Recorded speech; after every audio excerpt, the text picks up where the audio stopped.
的频道。今天是2021的7月31日。那今天我想要来试试看用木炭来种兰花。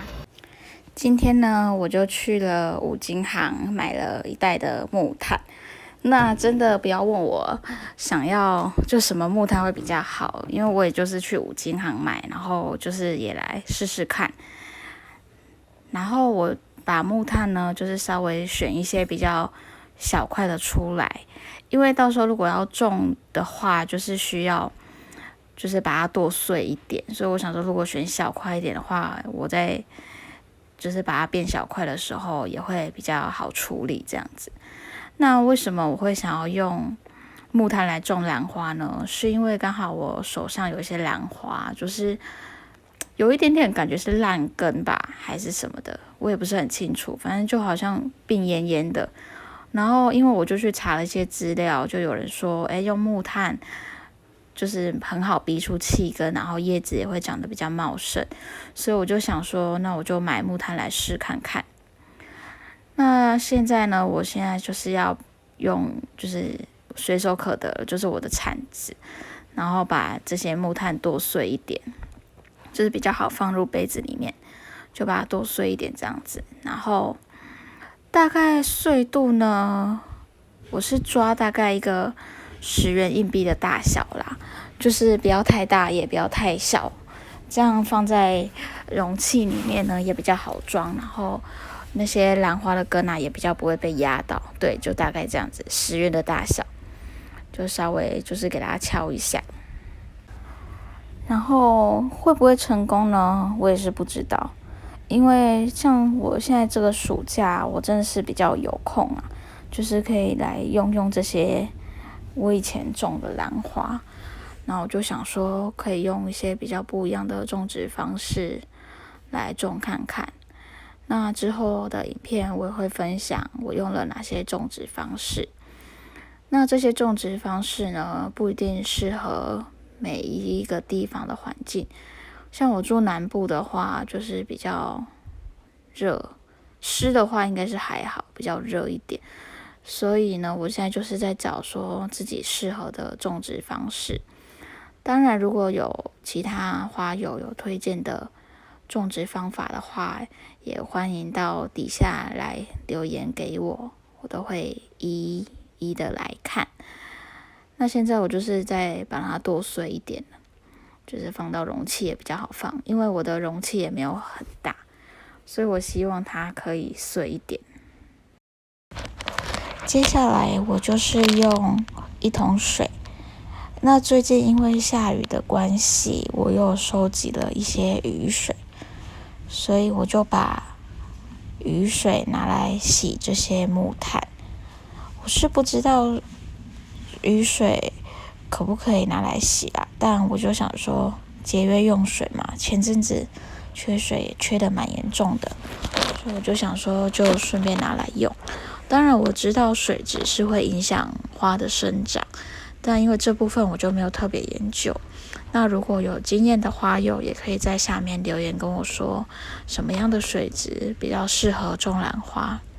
那我就把木炭呢丢进去洗一洗，因为木炭就是因为烧过嘛，所以表皮呢，就是它的表面呢也会黑黑的，所以我就用水稍微浸泡一下，然后大概浸泡个1个小时再来处理。那我现在就是把它泡在水桶里面，就是泡1个小时，真的需要泡一下，因为你看我手都黑黑的。那我现在要来处理的就是这3盆兰花。那这3盆兰花呢，像这一盆是秋石斛兰，然后它是属于比较健康的那种，然后这个大概是我大概2个礼拜前买的吧，我去网络上买的。那这盆也是秋石斛兰，但是我不知道为什么，就是它就突然开始掉叶，不知道是生病还是怎样。那你看它的球茎，这叫球茎吗？它也就是整个有点消坠的感觉，就是茂茂。对，然后我就想说用木炭看看能不能把它养活，就是我们要来试的秋石斛兰，看这样子茂茂还有消坠的感觉。然后第3颗呢是蝴蝶兰，可能已经看不出来它是什么了，不知道它还有没有机会救活。它就是从我攻读的地方带回来，我就想说救救看，结果就泡了一下水，然后不知道是前几天就是雨水的关系，它就变得有一点点烂根的感觉。但是我看它的中心这边还是硬的，我想说应该是还有机会救活，但我就不用水苔了。那我这个容器呢，就是一般就是早餐嘛，红茶、奶茶的一个饮料杯，然后我就把它钻洞，旁边啊、下面都有钻。那我是用就是一根可以加热的棒子，好像是用来熔铝线还是什么的那种棒子，然后把它熔一熔，然后挖个洞什么的。如果没有这个的话，就用钻子应该也是可以。我之前很天兵，我用那个剪刀剪，结果剪得超丑的，所以建议还是各位要有美感。那这就是我们刚刚放的那个木炭，那我们就把它抓一点呢到我们的这个塑胶杯里面，就装一点。那就依你自己抓一个量，然后铺铺看一下适不适合。然后就把我的秋石斛把它放上去，然后呢再来放剩下的木炭，把它稍微填满。但我还是会就是留一些空隙让它呼吸，这样就是不要整个就是完全填死，不然它到时候就是它的气根如果长出来，我怕它没有什么地方可以呼吸。那就是像这样子，就是还有一点点空隙，然后蛮漂亮的。那我刚刚呢，都把这几盆呢都已经装了木炭了，就是真的完全没有任何的介质，没有水草啊，没有蛇木什么的，我就单纯的就把它放下去。那这个蝴蝶兰看一下，就是它的根，就是让它还是有一点空气，有一点空隙呢，可以流通这样子。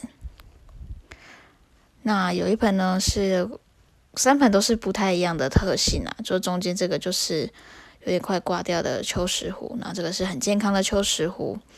那我们就来拭目以待吧。现在外面的雨势呢有慢慢的在减少了，但还是听得出一些滴滴答答的声音。那我现在就是把它放在就是阳台上面通风处，然后我们来看一下它现在的状况。那我现在大概是希望1个月之后可以再把影片放上来，跟大家分享一下我的种植状况。那今天的影片就到这边结束喽。如果有更好的方法，也欢迎在底下留言让我知道。那如果你今天喜欢呢我录的影片的话呢，也会帮我按赞、分享加订阅哦。